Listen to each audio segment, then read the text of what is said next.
Ndio, tuendelee kwenye wazazi na wahitimu. Wazazi na wahitimu, kuna mgogoro unatokea mwisho wa elimu ya wanafunzi wengi, na impact kubwa ni kutengenezeka kwa dharau na aibu kwa biashara ndogo ndogo za kwenye jamii. Biashara halisi kama hizo ambazo nimesema, labda bodaboda hawezi kunioa. Bodaboda ni mtu aliyeshindwa maisha. Mama ntilie ni kazi ya mtu aliyeshinda maisha. Na wasomi wengi wanapenda show off kwamba wavae tu uniform katika nchi yetu. Kama matokeo sasa, wahitimu wengi wanaishia kuwa makahaba, malaya, wanajiuza, matapeli na hata mawinga, kutoa connection za bidhaa mbalimbali kule Kariakoo na kwenye online, ambao kiuhalisia ni inaumiza kwa kweli. Sasa wadogo zetu kule mashuleni, yawezekana mnasoma ili mpate maisha mazuri, lakini kwa sisi ambao tuliwahi kupita kwenye shule za migomo, Geita Sekondari iligoma kipindi hicho.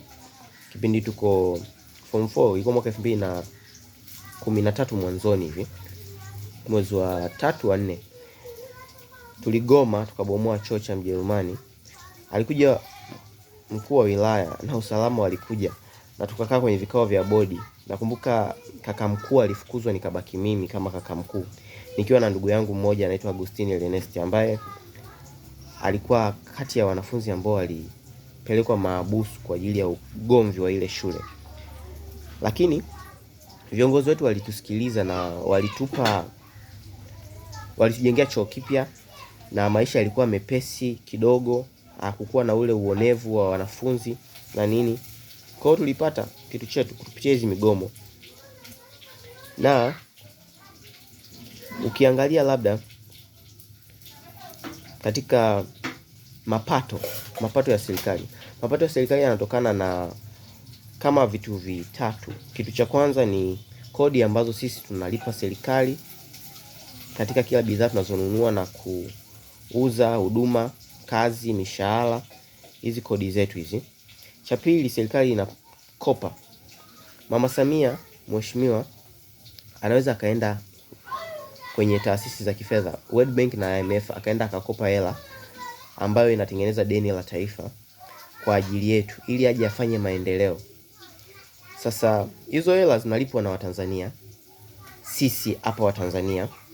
Kwa hiyo ukiachana na hiyo, kuna rasilimali pia kama migodi, kama maji, ardhi, labda hivyo. Na vote hivyo vinavyochangia pato la taifa, sisi Watanzania wote ni wamiliki. Na hatutakiwi tuwe wamiliki kwa maneno tu ya kwamba hizi ni mali za umma. Hapana, hizo sio mali za umma kwa maana ya kwamba tuziogope na tusihoji kwamba madini yetu yanayoenda makaa ya mawe, labda madini diamond na nini, yanatunufaishaje sisi. Sasa nimeongelea kuhusu petrol bombs siku ya maandamano ya tarehe 29,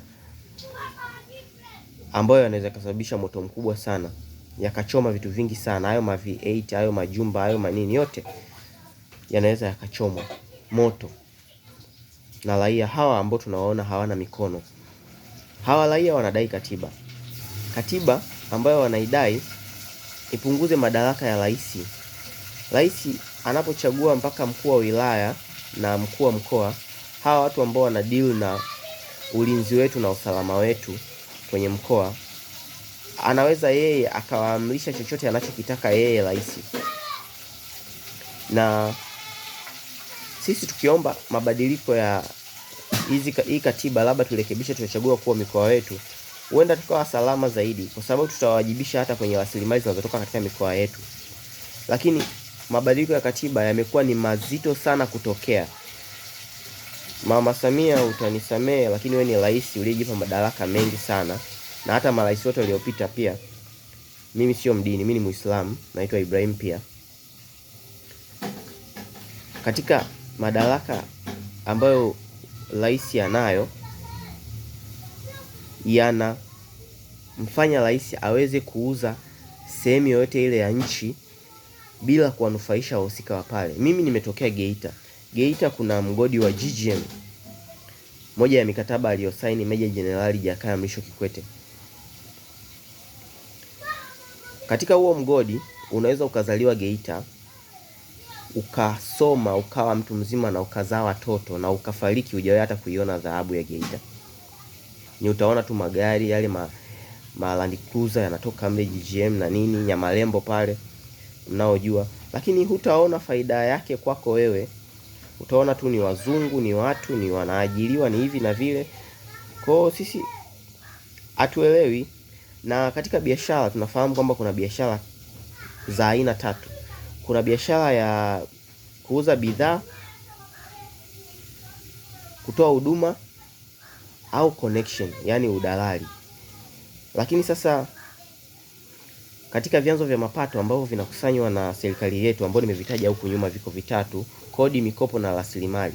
Wakati mwingine tunaielekeza serikali yetu iweke mikataba ambayo itawanufaisha Watanzania. Hatujui mkataba wa Bagamoyo ukoje na manufaa yake kwa nchi ya Tanzania. Yaani kwa maana rais ni sawasawa na biashara ambayo inauza soko. Bandari inaweza ika-access wateja bilioni 2 duniani kupitia bahari ya Hindi, hiyo bandari ya Bagamoyo. Sasa bandari kama hii ni kwa interest ya taifa la Tanzania, sio kitu cha kukificha ficha wala kukifumba fumba. Yaani hiyo biashara ya kuuza soko ni biashara ambayo serikali tunaishangaa sana, na tunashangaa sana pia inapotukabidhi sisi kwa mabepari watuuzie gesi, hata huo mwendo kasi, sijui hata hawa watu ambao wanaenda kulangua vitu wanatuletea sisi. Tunaonaje faida ya rasilimali zetu? Tunaambiwa kukusanya hizo ingredients za kutengeneza ARV ni ngumu, au kukusanya ingredients za kutengeneza Panado ni ngumu, lakini kuileta Panado hapa kama brand, alisema Mheshimiwa Polepole, ni kitu rahisi. Kwa hiyo tunaona kama vile mnatutengeneza kama soko, hamtufanyishi biashara ambayo inatufanya tuwe wabunifu.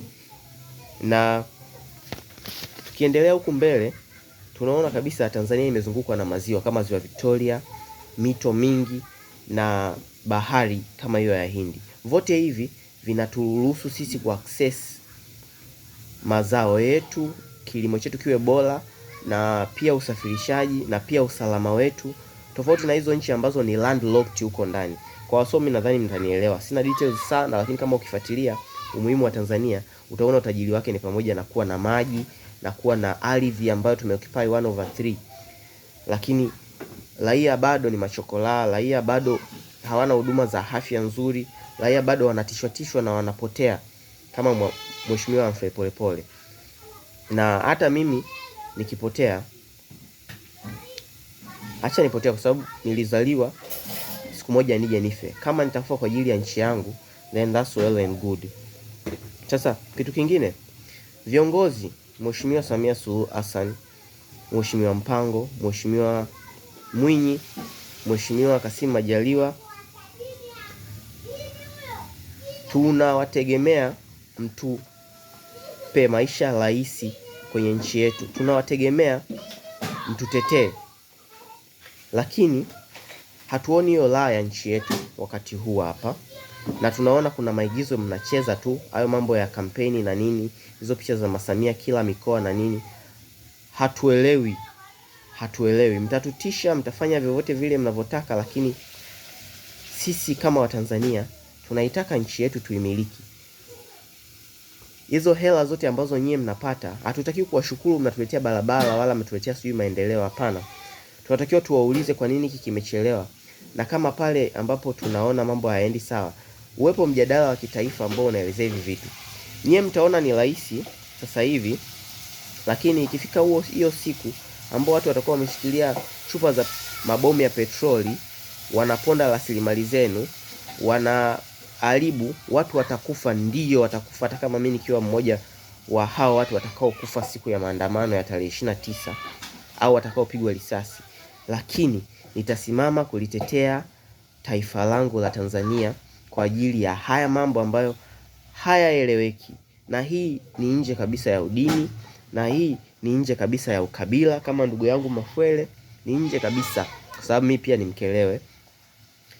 Na pia naliomba jeshi, Captain Tesha aliongea vizuri na alitufariji wa Tanzania.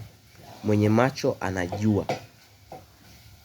Lakini yule sijui bodyguard wa Magufuli yule alikuja akatujibu sijui dakika 2 dakika ngapi kukanusha. Hilo jeshi la wananchi wa Tanzania la namna hiyo ya huyo kiongozi aliyemjibu Captain Tesha, mimi binafsi silielewi, na Watanzania wengi hawalielewi na hawalipendi. Nchi imeumbwa na Mungu, na nchi ni ya kwetu sote. Mtatupiga, mtatuua, mtatumaliza, lakini mfahamu kwamba hamtauzuia moto utakao waka tarehe 29 Oktoba. Mtatupiga risasi, mtafanya kila mnavyotaka nyie, lakini mkimaliza, kumbukeni panyarodi waliokuwepo last time walikuwa ni panyarodi ambao ni wahuni, walikuwa sio wasomi.